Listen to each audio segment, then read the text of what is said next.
सूरज की पहली किरण जब रीत के चेहरे पर पड़ी तो उसकी आंखें खुल गईं। आज उसकी जिंदगी का नया मोड़ था। वह एक शादीशुदा औरत बन चुकी थी। कल रात की सारी रस्में उसके दिमाग में घूम रही थी। एक अजनबी चेहरे के साथ उसकी शादी हो गई थी। एक ऐसा चेहरा जिसने उसे कभी भी नहीं देखा था, सिर्फ तस्वीरों में देखा था। उसकी सहेलियां कहती थी, रीत तो कितनी खुशनसीब है, लंदन में रहने वाला लड़का मिला है। पर रीत के दिल में खुशी से ज़्यादा एक अजीब बेचैनी रहती थी। उसने करवट ली और अपने बगल में देखा बिस्तर खाली था। ये कहानी बहुत ही रोमांचक और दर्द भरी है, तो आप कहानी को पूरा सुनिएगा, तभी आपको कहानी समझ में आएगी। रीत का दिल एक पल के लिए बैठ गया। क्या वह उठ गए होंगे? शायद नहाने गए होंगे, उसने खुद को समझाया। थोड़ी देर बाद जब वह कमरे से बाहर निकली तो घर में अजीब सी खामोशी छाई हुई थी। सास ससुर देवर देवरानी सब थे, पर वह चेहरा नहीं था जो उसका पति था। माँ जी, राहुल कहाँ है? उसने हिम्मत करके पूछा। उसकी सास ने एक लंबी सांस ली। उनकी आंखों में हल्की नमी थी। बेटा राहुल, वह लंदन निकल गया। रीत के पैरों तले जमीन खिसक गई। लंदन? पर कब और क्यों? उसकी आवाज़ में कंपन थी। सुबह ही फ्लाइट थी बेटा। उसका कहना था कि कोई बहुत ज़रूरी काम आ गया है जिसके लिए उसका वहाँ होना बेहद ज़रूरी है। उसने कहा है कि वह बाद में सब कुछ तुम्हें बताएगा।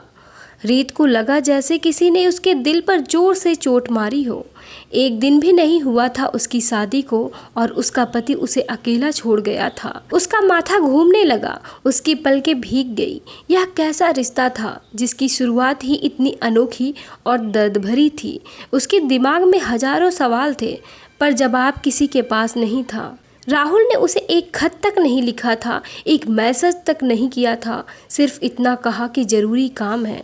क्या यह सच था या कोई और राज था इस जल्दी में लंदन जाने के पीछे? रीत को लगा जैसे उसकी सारी खुशियाँ एक पल में ही बिखर गई हो।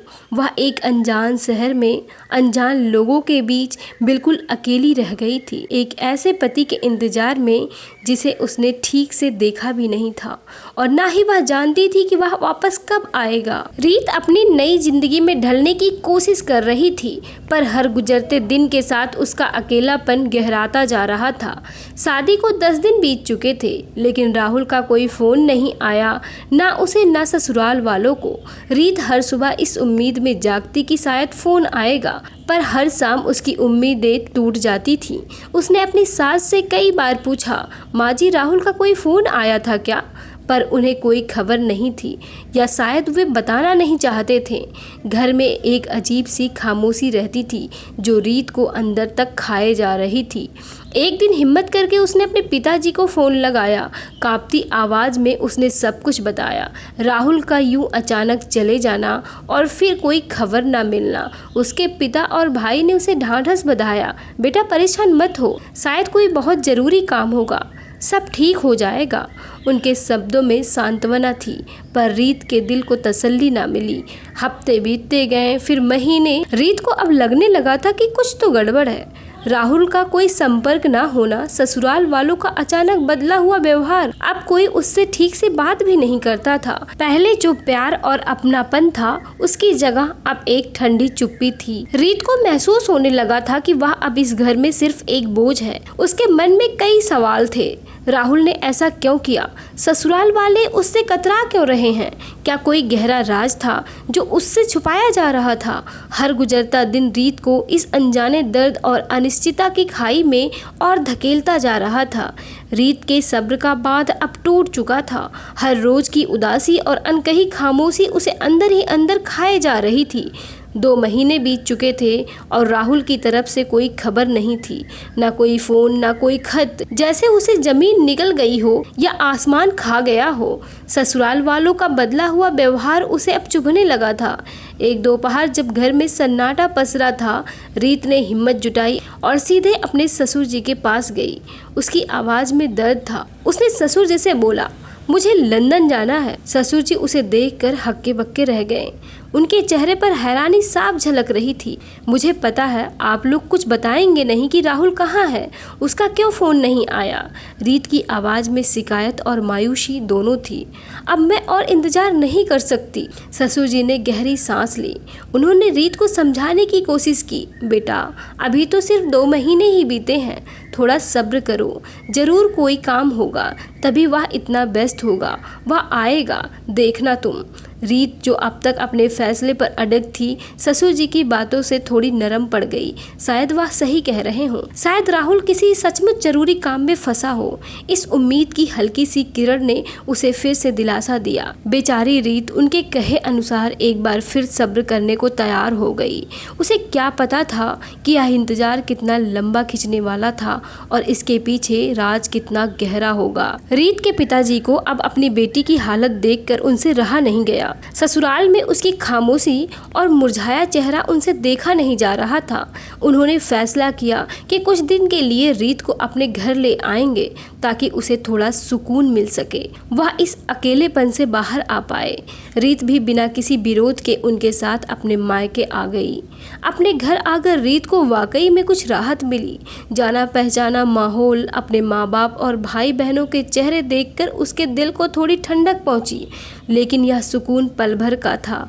घर के लोग, रिश्तेदार, दोस्त, हर कोई उससे एक ही सवाल पूछता, लंदन से राहुल अभी आया क्यों नहीं, सब ठीक तो है। रीत को हर बार एक नया झूठ गढ़ना पड़ता था। वह मुस्कुराकर कहती, हाँ सब ठीक है, उनका फ़ोन आता रहता है, लंदन जाना बहुत ज़रूरी था, तभी इतने दिन लग रहे हैं। जब लोग पूछते कि क्या बात हुई तो वह कहती, वह मुझसे बहुत प्यार करते हैं, बस काम में फंसे हुए हैं। हर बार जब वह यह झूठ बोलती तो उसके अंदर एक टीस सी उठती। वह खुद को यह दिलासा देती कि शायद यह सच हो, शायद राहुल सच में उससे प्यार करता हो और बस किसी मजबूरी में फंस गया हो। लेकिन हकीकत कुछ और ही थी। राहुल का कोई फ़ोन नहीं आया था, ना कोई खबर मिली थी। रीत जानती थी कि वह झूठ बोल रही है, पर अपने परिवार को और खुद को इस अनचाहे दर्द से बचाने के लिए उसके पास यही एकमात्र रास्ता रहता था। अपने पिता के घर में भी रीत के दिल पर एक भारी बोझ था। उसके पति के दूर होने का दर्द और उस दर्द को छिपाने के लिए बोले गए झूठ का बोझ। उसे नहीं पता था कि यह सिलसिला कब तक चलेगा और इस इंतजार का अंजाम क्या होगा। रीत की जिंदगी मायके में कुछ बेहतर हुई थी, लेकिन राहुल की याद उसे हमेशा बेचैन करी रहती थी।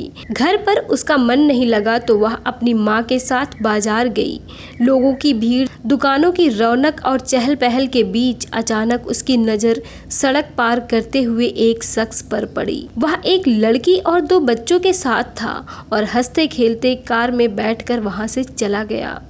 रीत उसे तब तक देखती रही जब तक वह शख्स उसकी आंखों से ओझल नहीं हो गया। उसे लगा कि वह उसे पहचानती है, लेकिन दिमाग उस पहचान को जोड़ नहीं पा रहा था। कुछ था जो उसके दिल को कचोट रहा था। एक अजीब सी बेचैनी उसके अंदर पैदा हो गई। जैसे ही वह शख्स आंखों से ओझल हुआ, रीत ने तुरंत अपना फ़ोन निकाला। उसने अपनी गैलरी खोली और राहुल की तस्वीर देखने लगी। उसके हाथ कांप गए। तस्वीर देखते ही वह सन्न रह गई। जिस शख्स को उसने अभी अभी बाजार में देखा था, उसका चेहरा राहुल से हूबहू मिलता था। वही आंखें, वही नाक, वही मुस्कान, सब कुछ। लेकिन उसके साथ वह लड़की और बच्चे कौन थे? रीत को लगा जैसे किसी ने उसके पैर के नीचे से जमीन खींच ली हो। उसका सिर चकरा गया। यह क्या था? एक गलतफहमी या एक भयानक सच? बिना किसी को बताए, बिना एक शब्द कहे, रीत तुरंत वहां से अपने ससुराल के लिए निकल पड़ी। उसके दिमाग में तूफान उमड़ रहा था और उसके दिल में एक भयानक शक घर कर चुका था। उसे अब जवाब चाहिए थे और वह जानती थी ये जवाब उसे सिर्फ उसके ससुराल में ही मिल सकते हैं, जहां से यह सारा राज शुरू हुआ था। रीत हाँफती हुई ससुराल पहुंची। उसके कदम तेजी से उठे, दिल जोरों से धड़क उठा। ऐसा लग रहा था कि उसका दिल अभी सीने से बाहर आ जाएगा। आंखें उसी गाड़ी को तलाश रही थी और जैसे ही उसकी नज़र दरवाजे के बाहर खड़ी उस काली गाड़ी पर पड़ी, जिसके नंबर प्लेट पर वही अंक चमक रहे थे जो उसने बाजार में देखे थे। उसकी सांसें अटक गई। यह वही गाड़ी थी। डर और आशंका से उसका गला सूख गया। घर का दरवाजा अंदर से बंद था। रीत के दिमाग में तूफान चल रहा था। वह शख्स राहुल था? अगर था तो वह लड़की और बच्चे कौन थे? और अगर वह यहाँ है तो ससुराल वाले क्यों कह रहे थे कि वह लंदन में है? बिना एक पल गंवाए रीत भागकर दरवाजे तक पहुंची। उसने कान दरवाजे से सटा दिए। अंदर से धीमी फुसफुसाती आवाज़ें आ रही थी। रीत अपनी धड़कनों को काबू करने की कोशिश कर रही थी ताकि अंदर की बातें साफ सुन सके। हर पल उसे एक सदमे की तरह लग रहा था। बंद दरवाजे के पीछे और उस गाड़ी के वहाँ होने से उसे यकीन हो गया था कि कोई बहुत बड़ा राज छिपा हुआ है। वह नहीं जानती थी कि उसे क्या सुनने को मिलेगा, पर इतना तय था कि जो भी था वह उसकी जिंदगी को हमेशा के लिए बदल देगा। क्या यह धोखा था या कोई और मजबूरी? उस बंद दरवाजे के पीछे रीत की अनकही कहानी का सबसे दर्दनाक सच खुलने वाला था। रीत के कानों में अंदर से आती फुसफुसाहट अब चीखों में बदल चुकी थी। उसने दरवाजे से कान सटाए रखे। उसकी सांसें अटक सी गई थी। तभी अंदर से एक आवाज़ आई जो राहुल की थी। पापा, जब मैंने आपको बताया था कि मैंने शादी कर ली है और मेरे 2 बच्चे हैं, तो मेरी शादी रीत से क्यों करवाई? यह सुनते ही रीत के पैरों तले जमीन खिसक गई। राहुल शादीशुदा है और उसके बच्चे भी हैं। उसके दिमाग में भूचाल आ गया। यह क्या भयानक सच था? इससे पहले कि वह कुछ समझ पाती, अंदर से एक और आवाज़ आई, इतनी तेज और गुस्सैल कि रीत के डर के मारे चीख निकल गई। यह उसके ससुर की आवाज़ थी जो नफरत और गुस्से से भरी हुई थी। उन्होंने बोला, मैं एक मुस्लिम लड़की और उसके बच्चे को कभी नहीं अपना सकता। यह सुनते ही रीत का पूरा शरीर कांप उठा। उसके ससुर की आवाज़ में छिपी नफरत ने उसके दिल को छलनी कर दिया। अब उसे सब कुछ समझ आ रहा था। राहुल ने लंदन जाने का बहाना क्यों बनाया? ससुराल वाले क्यों बदल गए थे? और बाजार में राहुल के साथ वह मुस्लिम लड़की और बच्चे कौन थे? यह सिर्फ एक धोखा नहीं था, यह एक गहरी साजिश थी। उसे एक निर्दोष लड़की को एक ऐसे आदमी से ब्याह दिया गया जो पहले से शादीशुदा था, सिर्फ इसलिए क्योंकि उसके परिवार को एक मुस्लिम लड़की और उसके बच्चे मंजूर नहीं थे। रीत वहीं दरवाजे के बाहर बेजान सी खड़ी रह गई। उसकी चीख घर के अंदर तक गई थी। उसका दिल टूट चुका था। उसका विश्वास चकनाचूर हो गया था। उसकी जिंदगी एक ऐसे मोड़ पर आ खड़ी हुई थी जहां से उसे कोई रास्ता नजर नहीं आ रहा था। राहुल ने अंदर से गेट खोला और सामने रीत को बेजान सी खड़ी पाया। उसकी आंखें लाल थी, चेहरा आंसुओं से भीगा हुआ था और उसके पूरे अस्तित्व से एक गहरा दर्द झलक रहा था। राहुल ने उसे देखा और उसका सिर झुक गया, जैसे उसे पहले से ही पता था यह पल आने वाला है। क्यों किया तुमने ऐसा राहुल? रीत की आवाज़ मुश्किल से निकली, जैसे गले में कुछ फंस गया हो। उसमें दर्द था, विश्वासघात की पीड़ा थी और एक गहरा सवाल था जिसका जवाब वह जानती थी। राहुल ने कोई जवाब नहीं दिया, बस अपना सिर झुकाए रखा। फिर रीत राहुल को वहीं छोड़कर अपने ससुर के पास गई जो अंदर हॉल में खड़े थे। उनका चेहरा भी सफ़ेद पड़ चुका था। रीत की आवाज़ में कपकपी थी, आप मेरे पिता के समान थे। आप कैसे कर सकते हैं ये सब? आप लोगों ने मेरी ज़िंदगी बर्बाद कर दी। उसकी आवाज़ में वो सारी पीड़ा थी जो उसने महीनों से झेली थी। उसके शब्द घरों की दीवारों से टकराकर गूंज रहे थे। रीत को समझ नहीं आ रहा था कि जिन लोगों को उसने अपना परिवार माना था वे उसके साथ इतना बड़ा धोखा कैसे कर सकते हैं। एक पल में उसकी पूरी दुनिया बिखर चुकी थी। अब उसे पता था कि यह सिर्फ लंदन जाने का बहाना नहीं था, बल्कि एक सोची समझी साजिश थी जिसने उसकी मासूम जिंदगी को तार तार कर दिया था। उस घर में अब केवल टूटे हुए सपने और गहरे राज ही बचे थे। रीत की आंखों में आंसू सूख चुके थे। उसने ससुर और राहुल की तरफ देखा। उनके चेहरों पर अब पछतावा नहीं बल्कि बेबसी थी। रीत ने धीमी आवाज़ में कहा, आप लोग मेरी डोली यहाँ खुशी से लेकर आए थे और अब मेरी यहाँ से अर्थी ही जाएगी। उसके ये शब्द सुनकर पूरे घर में सन्नाटा छा गया। राहुल का चेहरा पीला पड़ गया और ससुर जी की आंखें बड़ी हो गई। उन्हें रीत से इस तरह के शब्दों की उम्मीद नहीं थी। मैं अपने माँ बाप की बदनामी नहीं करा सकती। रीत ने अपना सिर ऊपर उठाया। उसके लिए यह सिर्फ धोखा नहीं था, यह उसके माँ बाप के सम्मान पर भी एक चोट थी। जिस समाज में वह पली बढ़ी थी, वहाँ एक शादीशुदा मर्द से ब्याही गई लड़की का क्या हश्र होता है, यह वह अच्छी तरह से जानती थी। वह अपने परिवार को इस बदनामी और शर्मिंदगी से बचाना चाहती थी, चाहे उसकी कीमत कुछ भी हो। उस पल रीत ने सिर्फ अपने लिए नहीं बल्कि अपने परिवार के सम्मान के लिए एक भयानक और दर्दनाक फैसला लिया था। उसकी ज़िंदगी जो कुछ महीने पहले ही शुरू हुई थी, अब एक ऐसे मोड़ पर आ चुकी थी जहां से उसे सिर्फ एक ही रास्ता नज़र आ रहा था। एक ऐसा रास्ता जो उसे अपने सारे दुखों से हमेशा के लिए आज़ाद कर देता। रीत ने अपने आप को कमरे में बंद कर लिया। बाहर की दुनिया से कटकर वह अपने दर्द और अपमान के गहरे कुएं में उतर चुकी थी। घर में सन्नाटा पसरा हुआ था, लेकिन इस सन्नाटे में भी एक चीख थी। रीत के अनकहे दर्द की चीख थी वह। इधर रीत के पिता और भाई उसे ढूंढते हुए उसके ससुराल आ पहुंचे।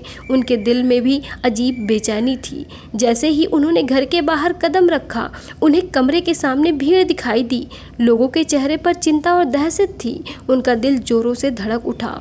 वे भागकर उस कमरे के दरवाजे तक पहुंचे जहां भीड़ लगी थी। उन्होंने दरवाज़ा खोलने की कोशिश की, पर अंदर से दरवाज़ा बंद था। एक पल की भी देरी न करते हुए उन्होंने पूरी ताकत से दरवाजे पर वार किया और उसे तोड़ दिया। अंदर का मंजर देखकर उनकी रूह कांप गई। रीत उनकी प्यारी बेटी और बहन बदहवास हालत में खड़ी थी। पास ही उसकी बहन अपने हाथ में एक दुपट्टा लिए खड़ी थी, जिसकी आंखों से गंगा जमुना बह रही थी। जैसे ही उसने अपने भाई और पिता को देखा, वह उनसे लिपट कर फूट फूट कर रोने लगी। वह कुछ कह नहीं पा रही थी, पर उसके आंसू सब कुछ बयां कर रहे थे। पिता और भाई ने एक दूसरे को देखा। उन्हें कुछ कहने या पूछने की जरूरत नहीं पड़ी। वे अपनी बेटी और बहन की आंखों में सब कुछ देख चुके थे जो घटित हुआ था। बिना एक शब्द भी बोले उन्होंने रीत को सहारा दिया। उसे लेकर उस घर से बाहर निकल गए। पीछे छूट गया था एक टूटा हुआ परिवार, एक तबाह हुई जिंदगी और एक ऐसा राज जो हमेशा के लिए रीत की रूह पर एक गहरा जख्म छोड़ गया था। रीत उस दिन अपने माता पिता और भाई के साथ उस घर से तो निकल गई, लेकिन उस घर की दीवारों के पीछे जो हुआ था वह जिंदगी भर के लिए उसकी रूह पर एक गहरा जख्म बन गया था। अपने मायके में वापस आकर भी वह कभी पूरी तरह से सामान्य नहीं हो पाई। उसकी आंखों में अब पहले वाली चमक नहीं थी। उसकी हंसी खो गई थी। वह अक्सर खामोश रहती। समाज के तीखे सवाल, कानाफूसी और रहम भरी निगाहें, ये सब रीत के लिए किसी सजा से कम नहीं थे। उसके माता पिता ने उसे इस दर्दनाक रिश्ते से निकालने की हर मुमकिन कोशिश की, लेकिन टूटे हुए विश्वास और उस धोखे की कड़वाहट ने रीत को अंदर ही अंदर तोड़ दिया था। राहुल और उसके परिवार ने कभी उससे संपर्क नहीं किया, ना ही अपने किए की कोई सफाई दी। उनके लिए यह बीता हुआ अध्याय था, लेकिन रीत के लिए यह जिंदगी भर का दर्द बन चुका था। वक्त बीतता गया, पर रीत का जख्म कभी भरा नहीं। वह कभी किसी और रिश्ते में नहीं बंधी और जिंदगी भर अकेले ही रही। उसकी कहानी एक दर्दनाक सबक बन गई कि कैसे एक झूठ और स्वार्थ किसी की पूरी जिंदगी को बर्बाद कर सकता है। रीत की जिंदगी का अंत दुखद था। एक ऐसी कहानी थी जिसका कोई सुखद मोड़ नहीं था, बस एक अंतहीन खामोशी थी। एक ऐसी खामोशी जो चीख चीख कर उस धोखे की दास्तां सुनाती थी जिसने एक मासूम लड़की की सारी खुशियाँ छीन ली थी। हम आशा करते हैं कि आपको ये कहानी पसंद आई होगी। तो ऐसी ही कहानियाँ सुनने के लिए आप चैनल को सब्सक्राइब कर लीजिए।